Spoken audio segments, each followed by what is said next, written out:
नमस्कार, मैं अभिनेंद्र।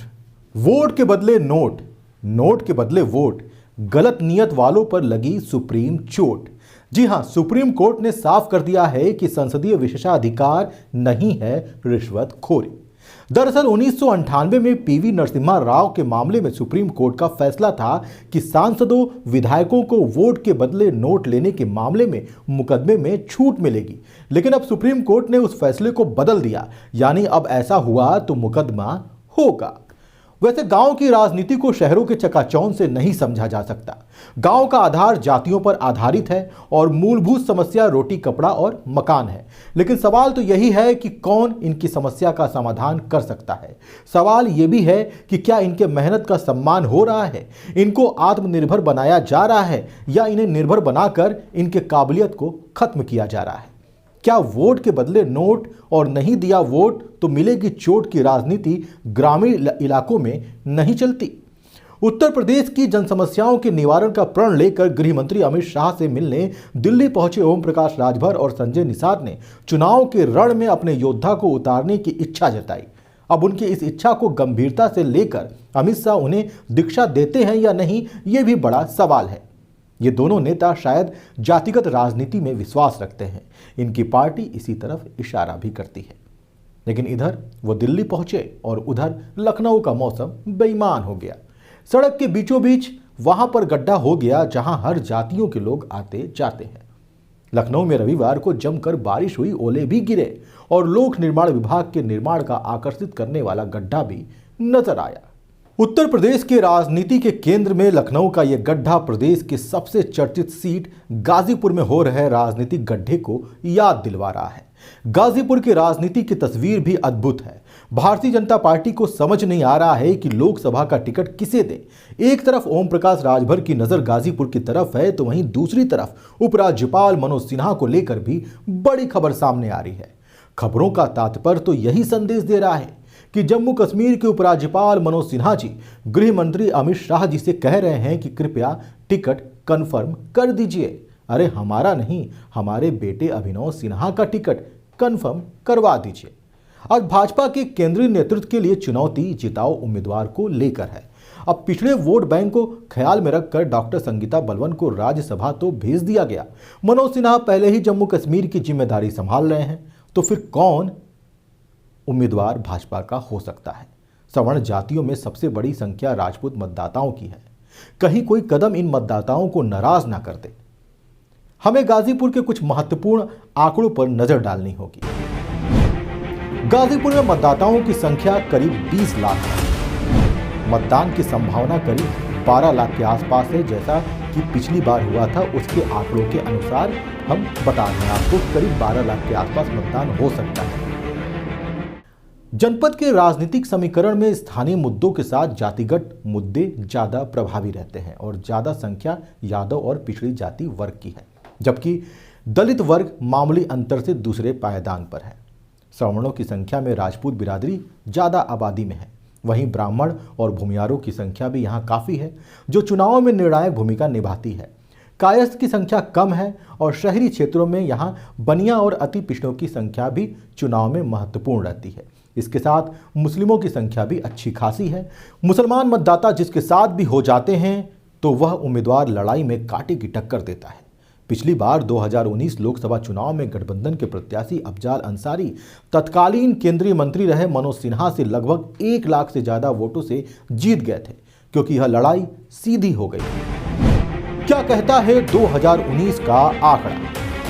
2019 में अफजाल अंसारी को 51.6% मत मिले थे, वहीं मनोज सिन्हा को 40.5% मत मिले। 2019 में सपा और बसपा का गठबंधन था, लेकिन इस बार सपा और बसपा दोनों अलग अलग चुनावी मैदान में आ रहे हैं। ऐसे में इस बार का मुकाबला त्रिकोणीय होने जा रहा है। 2024 के आंकड़ों को समझने के लिए हमें 2009 के आंकड़ों को समझना होगा। 2009 में भी त्रिकोणीय मुकाबला हुआ था और सपा के राधे मोहन सिंह ने बसपा के अफजाल अंसारी को हरा दिया था। क्या कहता है 2009 का आंकड़ा? 2009 में राधे मोहन सिंह को 3,79,115 मत मिले थे, यानी करीब 49.2% मत मिला था। वहीं अफजाल अंसारी को 3,09,855 मत मिले थे, यानी 40.2% मत मिला था। प्रभुनाथ जो कि भाजपा के उम्मीदवार थे, उनको करीब 21,669 मत मिला था, यानी 2.8% मत मिला था। जीत का अंतर 69,260 मतों का था। अब 2009 और 2024 की तुलना करने की आवश्यकता इसलिए भी है कि उस वक्त भी त्रिकोणीय लड़ाई थी और अफजाल अंसारी मैदान में थे। आज की स्थिति भी वैसी ही है। इस वक्त भाजपा के पास कोई चेहरा नहीं है। वर्तमान परिस्थितियों में बसपा अपने मतदाताओं को जोड़ने की स्थिति में कमजोर नजर आ रही है। वहीं 2009 और 2019 की तरह अफजाल अंसारी का वोट बैंक स्थिर नजर आ रहा है। राजनीति के जानकारों के अनुसार 2009 में भी अफजाल अंसारी के साथ सपा के मूल मतदाताओं का एक हिस्सा था, लेकिन सामने सपा के टिकट पर राधे मोहन सिंह थे, जिनके पास सपा का वोट बैंक तो था ही और साथ ही सवर्ण और अन्य पिछड़ा वर्ग का साथ इन्हें मिला। यानी यूं कह लें कि आज के भाजपा के ज्यादातर मतदाता उस वक्त राधे मोहन सिंह के साथ ही नजर आए। शायद इसी समीकरण की वजह से अफजाल अंसारी को हार का सामना करना पड़ा।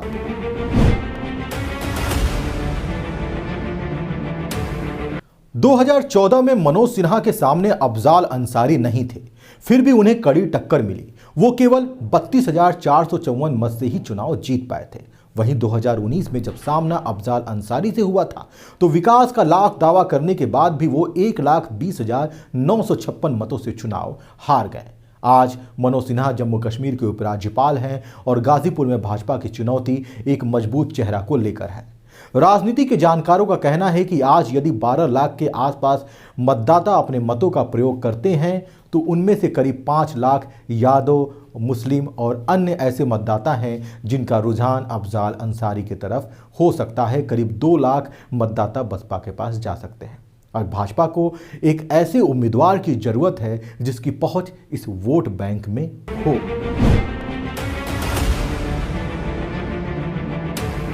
भाजपा के पास एक मजबूत पिछड़ा चेहरा डॉक्टर संगीता बलवन के रूप में था, जिसे उन्होंने राज्यसभा भेज दिया। वर्तमान परिदृश्य में भाजपा के पास सवर्ण चेहरे हैं। भाजपा के पास चुनौती सवर्ण जातियों को अपनी तरफ बनाए रखने की है। सवर्ण जातियों में क्षत्रिय मतदाताओं की संख्या ज्यादा है। यदि किसी नीति की वजह से क्षत्रिय मतदाता नाराज होते हैं तो 2019 की कहानी वापस से दोहराई जा सकती है। इधर उपराज्यपाल मनोज सिन्हा के पुत्र अभिनव सिन्हा को उम्मीदवार बनाने की बात भी चल रही है। एलजी सिन्हा ने अमित शाह से वार्ता भी की है, जैसा कि खबरें कहती हैं। यदि ब्राह्मण या भूमिहार चेहरे की बात करें तो अभिनव सिन्हा जो कि मनोज सिन्हा के पुत्र हैं, उनका चेहरा सामने आता है। दूसरे नंबर पर विजय मिश्र का चेहरा है, जिन्होंने भारतीय जनता पार्टी को ज्वाइन किया है और वो उत्तर प्रदेश के पूर्व मंत्री भी रह चुके हैं, भाजपा में एक्टिव है। यदि क्षत्रिय चेहरे की बात करें तो एक चेहरा है राधे मोहन सिंह का, जिनकी करीबी उत्तर प्रदेश के मुख्यमंत्री योगी आदित्यनाथ से देखी जा रही है और उनका चेहरा एक मजबूत चेहरा भी माना जाता है। वो पूर्व सांसद भी रह चुके हैं और गाजीपुर में सभी जातियों में उनकी पकड़ भी बताई जाती है। ये वही शख्स हैं जिन्होंने 2009 में अफजाल अंसारी को शिकस्त दी थी। कुछ चेहरे चौंका भी सकते हैं, इन चेहरों को गौर से देखिए। जी हाँ, ये पहला चेहरा है चंदन सिंह राणा का। ये वही चेहरा है जब मुख्यमंत्री योगी आदित्यनाथ गाजीपुर में आए थे तो मंच पर चंदन सिंह राणा भी मौजूद थे और उसी लाइन में मौजूद थे जहां मुख्यमंत्री बैठे हुए थे, यानी उनको मुख्यमंत्री के बगल में जगह दी गई थी और ये चर्चा के केंद्र में आ गए थे कि एक युवा चेहरा जिसने राजनीति में संघर्ष तो किया ही, वो मुख्यमंत्री के इतना करीब कैसे पहुंच गया और कहीं ना कहीं गाजीपुर की राजनीति में एक अहम भूमिका भी निभा सकता है। वहीं दूसरे चेहरे की बात करें तो दूसरा चेहरा है रामराज वनवासी का।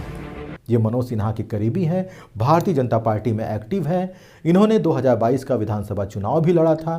तो सवाल रामराज वनवासी को लेकर भी हो सकता है कि कहीं भाजपा सवर्ण चेहरे को छोड़कर एकमात्र जो चेहरा भाजपा के सामने नजर आ रहा है रामराज वनवासी के रूप में, कहीं भाजपा उनको अपना उम्मीदवार ना बना दे। खैर, ये सब चर्चा का विषय है। अब सवाल तो एक ही है कि ऐसा कौन सा उम्मीदवार है जो सवर्ण के साथ सपा और बसपा के मतदाताओं को भी रिझाने में कामयाब हो जाए। ध्यान दीजिएगा, सवर्ण के साथ सपा और बसपा के मतदाताओं को रिझाने में कामयाब हो जाए। एक ऐसे उम्मीदवार की ही जरूरत है गाजीपुर को, नहीं तो अफजाल अंसारी का पलड़ा इस आंकड़ों के हिसाब से भारी नजर आता है।